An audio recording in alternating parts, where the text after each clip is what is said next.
¿Qué tal, Ricardo? Todos muy buenas noches. Estamos acá el día de hoy en un nuevo programa. Bueno, el día de ayer hemos visto la ascensión al mando de presidenta a- en México a Sheinbaum, luego de que ANLO haya cumplido 6 años en el gobierno. ¿Qué tal, Ricardo? Muy buenas ¿Qué noches. tal, ¿Cómo estás? Víctor? Sí, ¿qué tal? Muy buenas noches. Efectivamente hemos estado siguiendo un poco la asunción de mando, ¿no? Que ha sido recibido de muy buena manera, ¿no? Por un gran sector de la izquierda.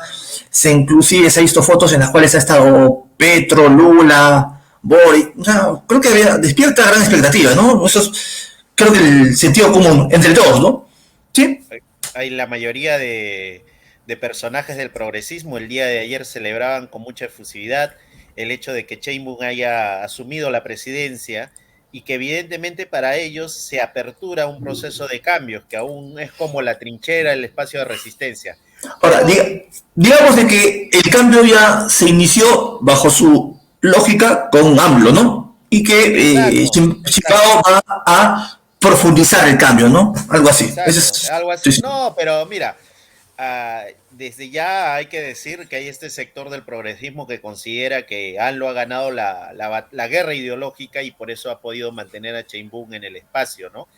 Hace poco le escuchaba a alguno de estos personajes que tratan de rebatir nuestra posición frente al avance de la ultraderecha. Ellos consideran de que hay que dar una batalla ideológica, una guerra ideológica. O sea, hay que vender falsa realidad, como diría Marx. Hay que vender una mentira a las masas para poder hacer las transformaciones. Creo que eso se golpea con la realidad y muestra que no es tan cierto, ¿no? Y eso lo hemos visto en Ah, Venezuela y en otros espacios. Lo que está sucediendo en México en cierta medida, Ricardo, tiene que ver con también el manejo de los recursos naturales, con el manejo de la renta.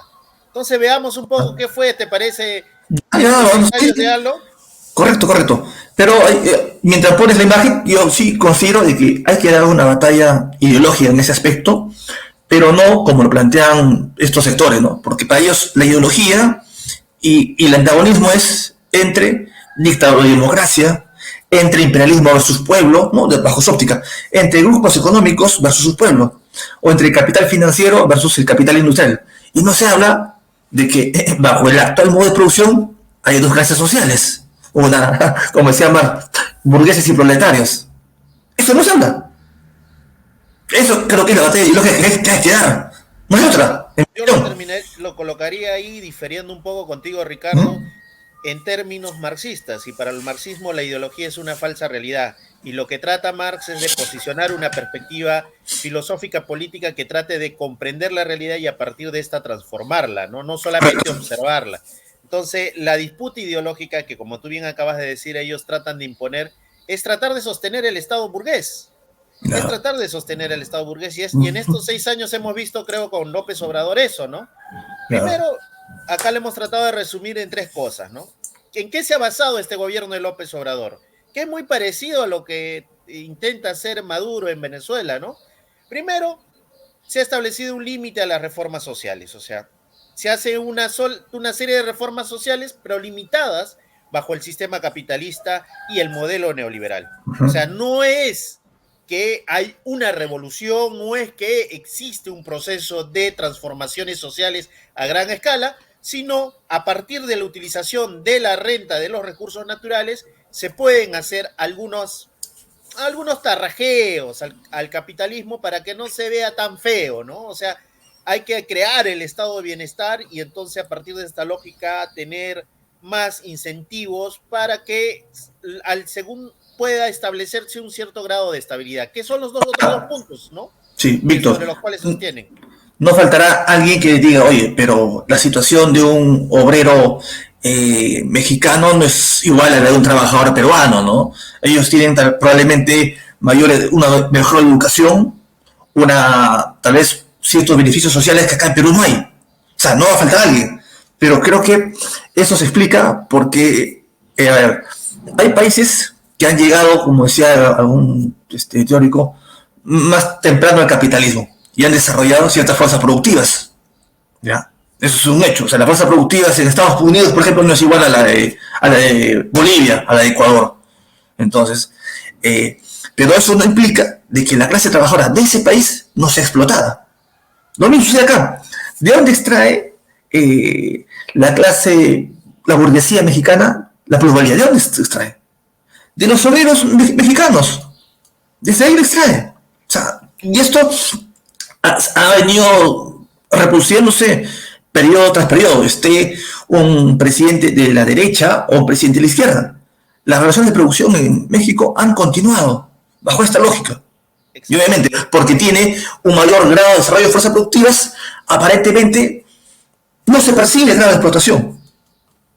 Pero Marx decía, ¿no?, que en esos países en los cuales tienen un mayor grado de desarrollo, esto se explica por pluralidad relativa, ¿no? Creo que eso es un elemento que no se manifiesta a simple vista, pero que es importante, porque nos permite ver que el obrero de un país que tiene un mayor grado de desarrollo también es explotado, y mucho más todavía.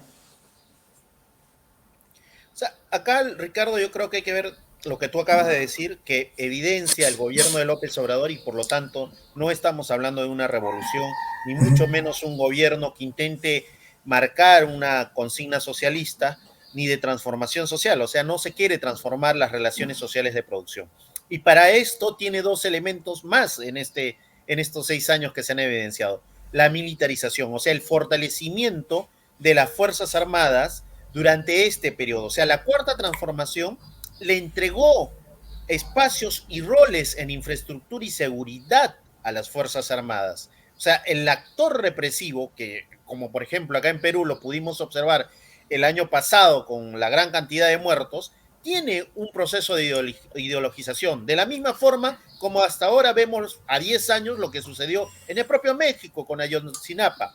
Y sí, estos dos elementos de reformas sociales limitadas y el fortalecimiento del aparato represivo te llevan a desmovilizar a la lucha de clases. Y la forma de desmovilizar con esto se sintetiza en ¿qué? En la cooptación de cuadros sindicales, que es común en este tipo de gobiernos, ¿no? Cooptarlo, los liderazgos sindicales, los movimientos sociales, y eso nosotros en Perú lo vimos, Ricardo. Muchos dirigentes de la CGTP durante el primer gobierno de Alan García, durante el gobierno de Alejandro Toledo, referentes de la izquierda, terminan siendo parte de la institucionalidad burguesa para evitar las transformaciones sociales o para evitar la radicalización interna del propio proceso.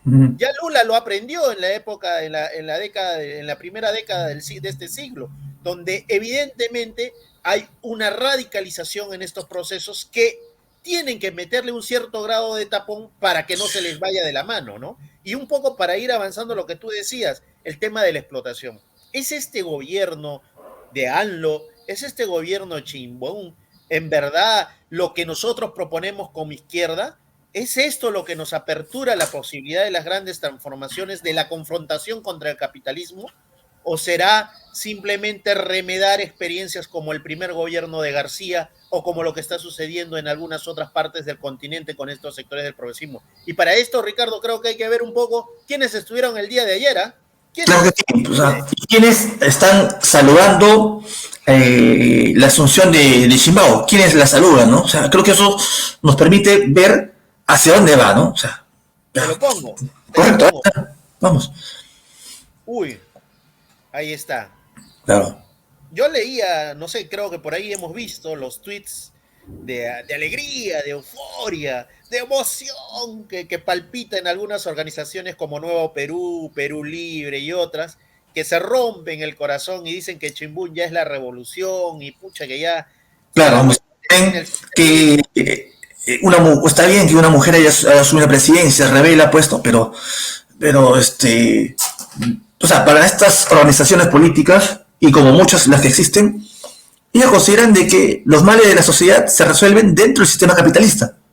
O sea, para ellos no hay necesidad de hacer una revolución, ni tampoco es propiedad de la burguesía. Por eso no hablan o no tienen en su discurso incorporado pues elementos como burgueses, proletarios, no. O sea, hay que hablar del pueblo, hay que hablar de que hay que redistribuir la riqueza, o sea, que chorree para todos. O sea, pero no está en su discurso, en su chip incorporado de que tenemos que hacer la revolución. Si no, los males de la sociedad, como son salud, educación, pobreza, van a existir. Entonces, esa es la lógica de los que parten todo ese sector del progresismo, la cual obviamente nosotros diferimos, ¿no? Diferimos porque consideramos y tenemos una posición que reivindicamos los postulados de Marx y Engels, ¿no? Hay que decirlo así. Y Mira, por eso discrimino, pero es importante saber. acá me había olvidado de esta foto. No sé si te acuerdas en la pandemia. Claro, Cuando Juan lo visitó a Trump y le dijo que era su amigo, su pataza, que ya eran un poco más uña y mugre. así como Milei y el presidente chino. ¿Sí? O sea, pues ese es su personaje el que propone esta izquierda como Perú Libre o Nuevo Perú que nos va a permitir transformar las grandes cosas, ¿no? Ya, Me has hecho eso, acordar a estos, a la lucha libre, ¿no? Estos personajes que arman un personaje y se insultan, ¿no? Y se golpean lo mismo, ¿no? O sea, es para la tribuna, ¿no? ¿Correcto? Pero, un tipo que defiende a Trump, un personaje ultraderecha, o es que acaso incluso este personajillo que se arrodilla al rey de España, que es Pablo Iglesias, no decía que Trump es el fascismo. ¿Qué hace su dirigente AMLO con el fascismo, Ricardo? claro, Cuéntame. es que, Víctor, hay que tener algo bien claro, ¿no? Que los intereses de la burguesía mexicana están entrelazados con los intereses de la burguesía americana de Estados Unidos, están entrelazados. Y hablo como presidente de México saliente, él tiene que defender pues a los intereses de la burguesía, porque él reproduce un modo de producción. O sea, es la lógica. ¿No? O sea, no puede ser de otra manera. Mira, empecemos con los invitados. Ya. Primero, el show de los invitados. Perú Libre, Nuevo Perú, los de la ultraderecha del Amigo, oficialismo. ha habido prensa alternativa peruana que, que ha estado también ahí y que dice, pues bueno, se empieza la revolución, o sea, de toda óptica, ¿no? O sea, No, porque ese es el eje central, si te das cuenta, y es la lógica de ellos, es tirar el discurso. No acepto al rey de España, dijo. No acepto al de rey de acuerdo. España porque no nos pidió disculpas. Pero lo que no dice Chimbaum es que tiene como mejor aliado a algunos empresarios de España, ¿no? Que han estado presentes el día de ayer. Entre Claro. ellos el BBVA, que por cierto, su gerente general o uno de sus Uh -huh. principales representantes considera que este es un gobierno importante, ¿no? Que hay que Claro. darle espaldarazo a Sheinbaum y creo ¿No? que pueden buscar esa información algunos compañeros de Claro, la ahí yo vuelvo a repetir, ya, disculpa, parece disco rayado, pero es que los intereses de las burguesías de todos los países están entrelazados, porque ese es el imperialismo hoy, la mundialización del capital. Por eso, por Exacto, Ricardo. un presidente te diga algo o te mira así, o sea, su actuar va a ser otro, su actuar va a ser y va a defender los intereses de su burguesía y no va a generar confrontar con otros, porque están entrelazados. Mira, yo te quiero utilizar ahí y es más, creo que es un debate que tenemos que abrir y creo que lo vamos a colocar en mesa en breve, en octubre, con la entrevista que vamos a tener sobre el ejército rojo. Nuestra lógica política o lo que proponía Marx y Engels no estaba centrada en la defensa del Estado burgués. Por consiguiente, todos esos elementos categoriales que utiliza Atilio Borón, que utiliza algún personaje como Linera en Bolivia y otros que generalmente son la estructura discursiva que suelen utilizar estos sectores del progresismo, están concentrados en la defensa de ese Estado. ¿Y ese Estado de qué clase es? De la burguesía. Y por lo tanto su análisis se basa en una supuesta geopolítica. Y en esa geopolítica no toma en cuenta lo que tú acabas de decir, la condición del capital, del desarrollo capitalista y la lógica de Lenin para poder postular la tesis del imperialismo. Ellos se concentran en la lógica del Estado, rememorando mucho las tesis de Stalin, en que hay que defender como la niña de nuestros ojos el Estado burocratizado que estaba en la Unión Soviética y por lo tanto no dar pie a la lucha revolucionaria que se estaba dando en el mundo y tratar de aplacarla porque eso evidentemente ponía en cuestión la supervivencia de las costras burocráticas. Claro. Y esto lo hemos visto en distintos momentos de la historia. Ya que es otro ejemplo. Mira, Sheinbaum, ¿quién fue? ¿Quién fue ahí a ese evento? La esposa de Biden, Ricardo. Uh -huh. La esposa de Biden fue mucho más halagada que los pobres presidentes del progresismo, entre ellos pues Xiomara Castro, el famoso Gabriel Boric, Petro. Lula, todo eso. O sea, y por el otro lado, un famoso Carlos Slim, dueño Sí. de una de las principales empresas de México, creo que incluso dentro del grupo de Forbes, y creo que hay otros más por ahí que han estado en esta lista grande. Creo que Ajá. uno puede, buceando un poco en el internet, no sé si puedo leer la lista o tú la tienes, Ricardo, tal vez. Sí, sí, Lela. Mira, estuvo Carlos Slim, estuvo Carlos Hank, Eduardo Tricio, Daniel Jesús Chávez de Vidanta, Emilio Azcárraga de Televisa, Armando Garza de Alfa, O Jorge sea, Arce de HBC, el más importante, así como acá lo que sería la Confiepe en Perú, ¿sí? Eduardo Osuna del BVA de los españoles, Alejandro Baireres de Grupo Val, que también creo que es una gasífera de españoles, Sí, creo. sí. Hay que investigar un poco más esto. Miguel Ángel Martínez Millán, presidente de la Cámara de Comercio, Cámara Nacional de Autotransporte de Carga, Francisco González de Grupo Multimedios, Máximo Bedoya, CEO de Ternium. Los invito a que averigüen quién es Ternium y luego me pongan a decir si es que esto va a ser su representación de grandes transformaciones sociales, Claro. apoyándose al mismo estilo de AMLO en sectores de ultraderecha para tirar supuestamente un discurso de transformaciones sociales. Si averiguamos quién es Ternium, se enterarán un poquito por dónde va la cosa. Y creo que vamos a entrar en otro programa a hablar de Ternium. Ternium, una empresa que fue expropiada por la clase trabajadora en Venezuela y que luego la burocracia bolivariana les impuso una serie de militares y luego fue un fracaso, fue lo que sucedió allá en Ternium. ¿Y de dónde viene Ternium? ¿Y a quién apoyó en el continente? Ahora, Víctor, o sea, no faltará alguien que diga, bueno, pues ya, pero también queda bien con los trabajadores y queda bien con los empresarios. O sea, el Estado está en medio. Pero es posible, bajo el actual modo de producción, que un Estado esté al medio. No, eso es imposible. Un Estado como tal obedece a una lógica del capital. O sea, ¿qué significa lógica? Que hay leyes del capital. O sea, que no es algo aleatorio. Entonces eso significa de que el Estado tiene que defender pues los intereses de su burguesía, ¿no?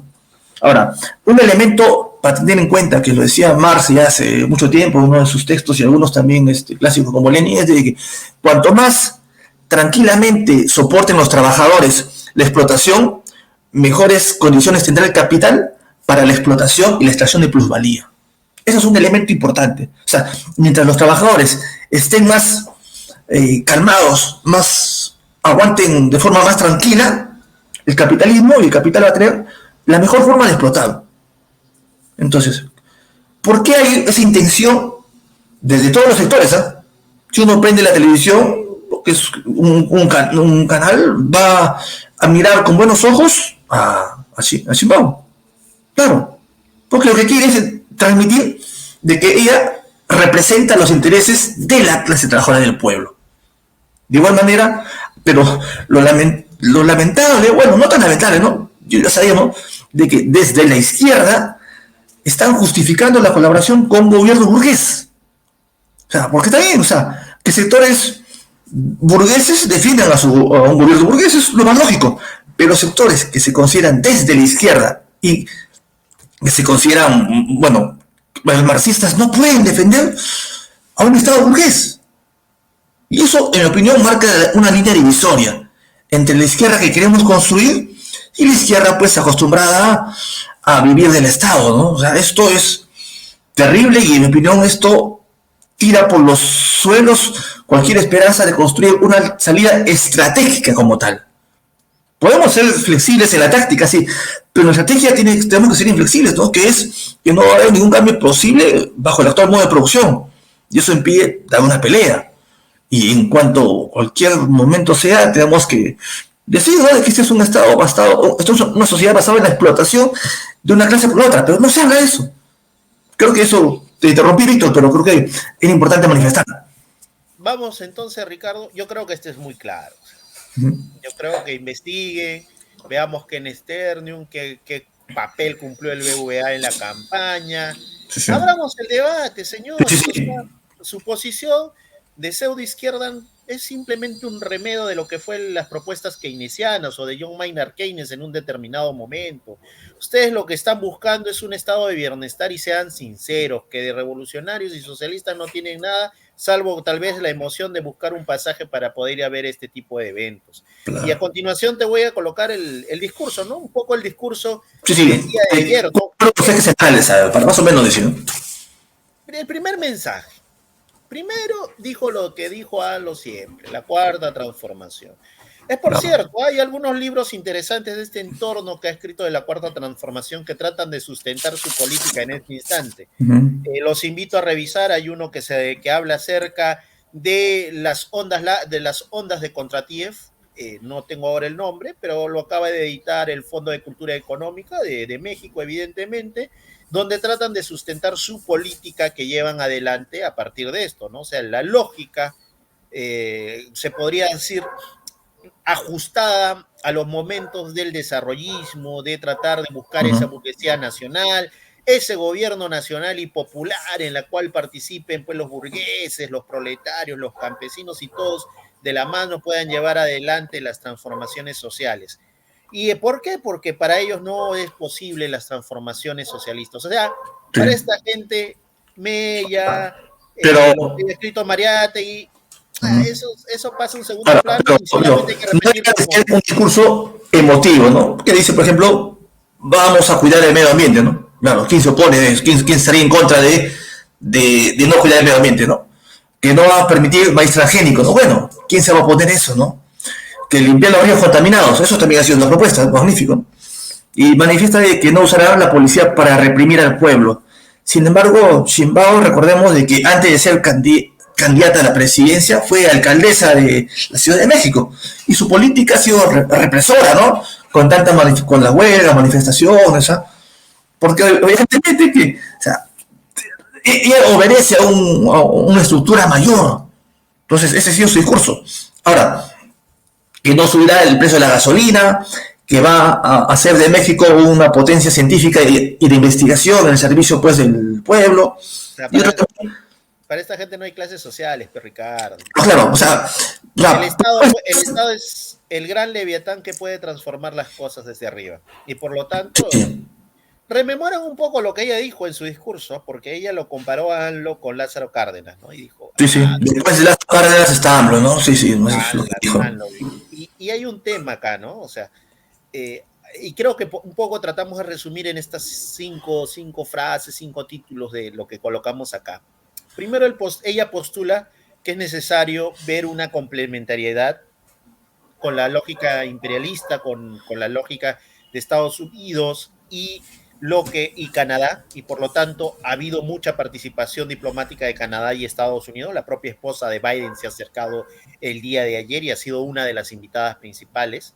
Evidentemente hay una condición de una continuidad neoliberal, o sea, los esquemas, los presupuestos sobre los que se basó el acuerdo de Washington o este acuerdo que establece una serie de medidas o restricciones en el plano económico en detrimento de la clase trabajadora, están puestos en mesa, por lo que tú acabas de decir, porque su análisis retira el elemento de clase para poder continuar con el de agentes económicos.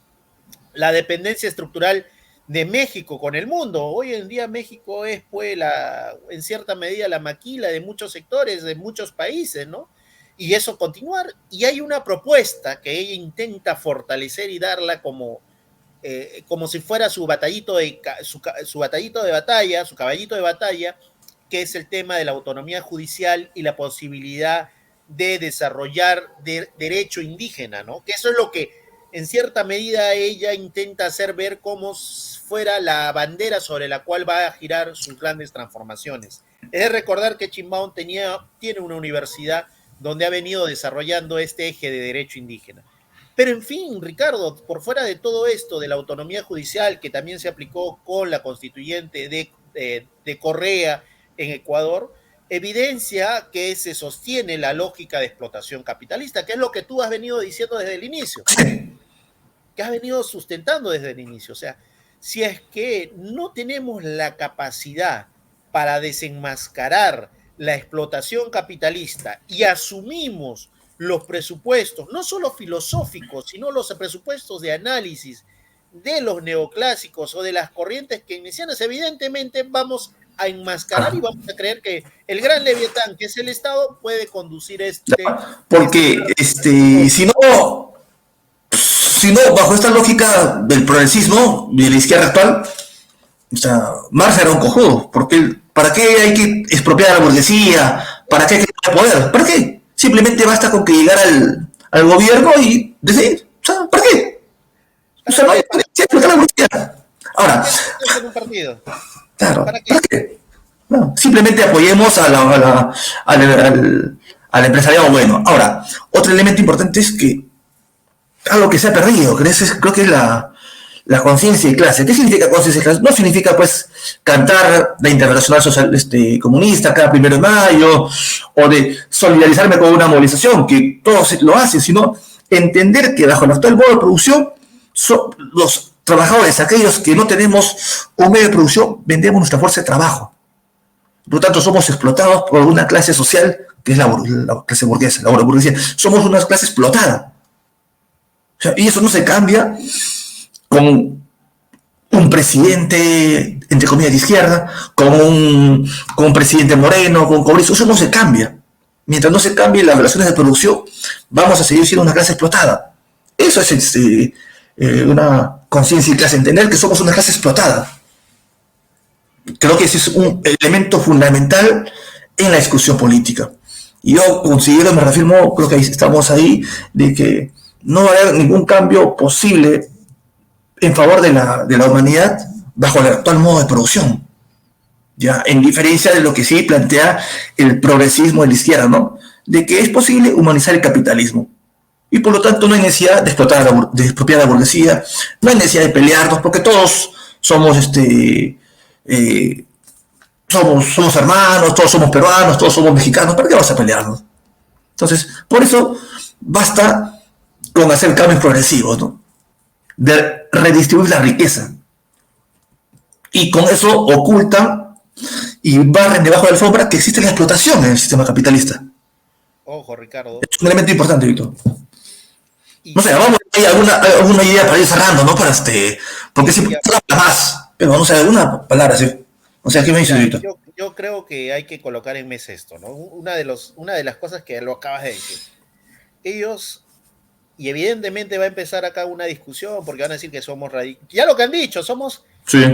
¿Qué nos ha dicho hace poco este español que se arrodillaba al rey de España y que ahora, y también al PSOE, somos el marxismo encuadrado, o algo así ha tratado de configurar y sustentar de que la ultraderecha ha crecido no por el fracaso de sus políticas, sino ha crecido porque han perdido la guerra ideológica. Eso es lo que acaba de decir Pablo, ¿no? Nos acaba de mandar ese mensaje. O sea, que no nos hemos comido su discurso. Claro. O sea, quieren que, desde mi posición, yo asuma el discurso reformista. Exacto. O sea, quieren que asuma un discurso reformista. Eso es lo que están pensando. Ricardo, y acá te voy a decir con sinceridad, Pablito Iglesias, tú que tienes al costado personajes que les gusta la argolla, y acá en Perú los conocemos, que dónde han construido, cómo han sido, en qué momento y en qué sitio, por favor, Pablito Iglesias, te conocemos desde Venezuela y la actitud política que has tenido frente a algunos hechos, por favor, o sea, acá hay una disputa frente a un sector en la izquierda y hay que decirlo abiertamente que considera que hay que defender el Estado burgués y es más, como él mismo lo dice, hay que aliarse con los militares que nos reprimían hace el año pasado con la cantidad de personas que ha habido muertas, esos personajes que se escondían detrás de la gran cantidad de proletarios que estaban ahí para poder amenazar a la gente, que empezó a asesinar a la gente, o sea, que utilizaron a una cantidad de soldados que los llevaban a la tropa para poder disparar a los otros, porque al final ellos no estaban ahí adelante. Eso es lo que pide Pablo Iglesias, que nos aliemos a esa gente, que nos busquemos a arrodillar entre ellos. Y es la misma propuesta en cierta medida de ANLO durante estos últimos 6 años. ¿Qué es de Ayotzinapa, Ricardo, en este momento? Tenemos historia de Ayotzinapa y evidentemente... No pidió absolutamente nada. Ellos dirán, no, ya la fiscalía ha hecho esto. O sea, ¿qué te dicen? Confía que el Estado burgués lo va a solucionar. Exacto. Y yo cuando veo las redes sociales, ¿qué dice, por ejemplo, Sigrid Bazán? He presentado un proyecto de ley para mejorar el sistema de pensiones. ¿Qué dice un parlamentario del Perú Libre? He presentado un proyecto de ley para que no haya despidos. Otro dice, he presentado un proyecto de ley para que pues, se fomente el trabajo. Es decir, como si los cambios se van a hacer vía proyecto de ley.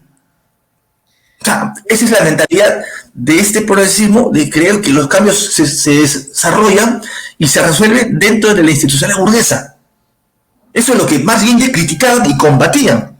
Por eso Marx y Engels decía, hay que formar un partido que sea revolucionario, que tenga como objetivo tomar el poder y movilizar las masas. Y obviamente que sea internacionalista.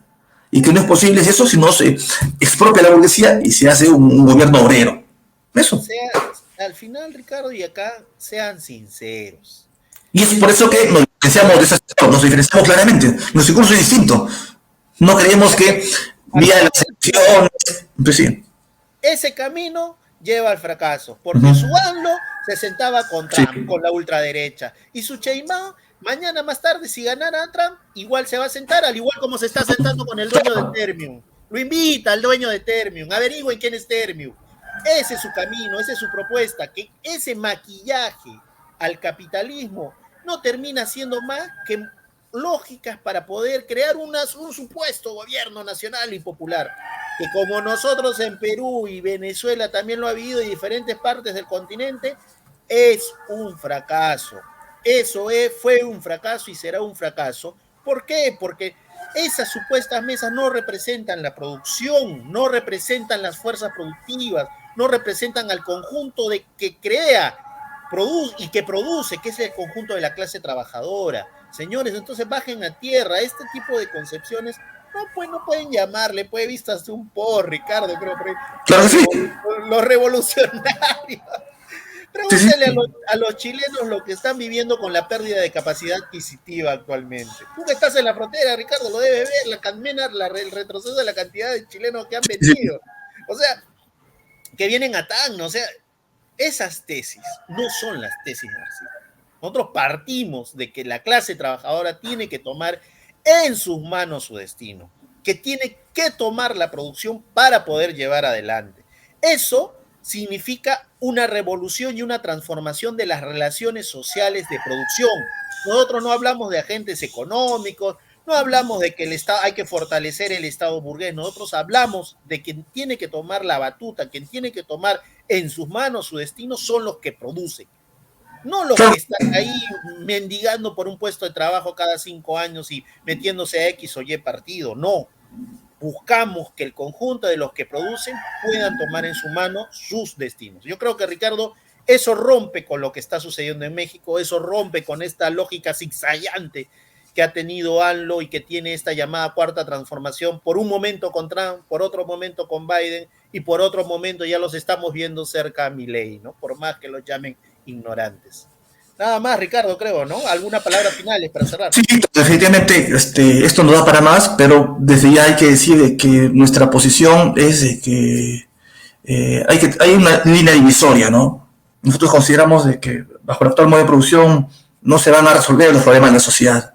Y por eso consideramos de que, si bien es cierto, Sheinbaum representa las expectativas probablemente de mucha gente, sin embargo, bajo la lógica del capitalismo actual, ella no va a hacer ningún cambio.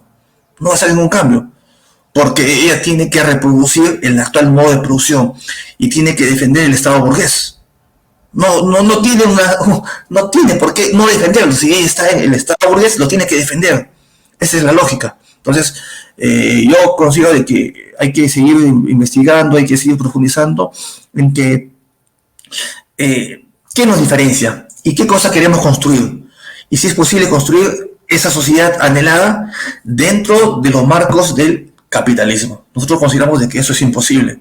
Bueno, muchas gracias, Víctor. Ricardo, bueno, gracias a ti y de verdad.